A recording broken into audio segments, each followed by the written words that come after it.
বাছাব চাইছে গতিকে এই আমি সিদ্ধান্ত মানি লোৱা নহ'ব কোনোপধ্যে মানি নলওঁ আমাৰ বাক্সাবাসীয়ে কাৰণ জুবিন গাৰ্গে আজিলৈকে কোনো ৰাজনীতি ভাল পোৱা নাছিল ৰাজনীতিৰ মাজলৈকে যোৱা নাছিল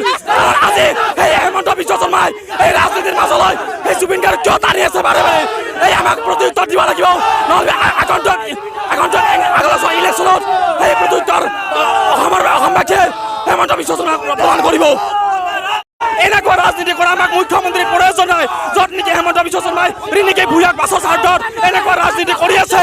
গতিকে এনেকুৱা ৰাজনীতি কৰা মানুহক আমাক প্ৰয়োজন নাই মুখ্যমন্ত্ৰীৰ পৰা অতি সোনকালে পদত্যাগ কৰক আৰু এনেকুৱা এখন কাৰাগাৰ 2000জন মানুহ ৰাখিব পৰা কাৰাগাৰ এখন আজিলৈকে কোনো এজন ব্যক্তি ৰখা নাই যেতিয়া জীয়াই আছিল সেই সময়ত এনেকুৱা পুলিচ প্ৰশাসনে তেখেতক নিৰাপত্তা প্ৰদান কৰা নাছিল কিন্তু আজি জুবিন গাৰ্গক যিকেইজন ব্যক্তিয়ে হত্যা কৰিলে সেইকেইজন ব্যক্তিক নিৰাপত্তা প্ৰদান কৰাৰ কাৰণে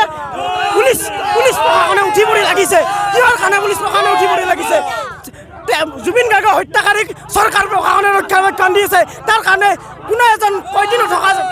জেলত তেখেতসকলক ৰখাৰ ব্যৱস্থা কৰিছে আমাৰ এটাই বস্তু কথা আমাক ন্যায় লাগিবই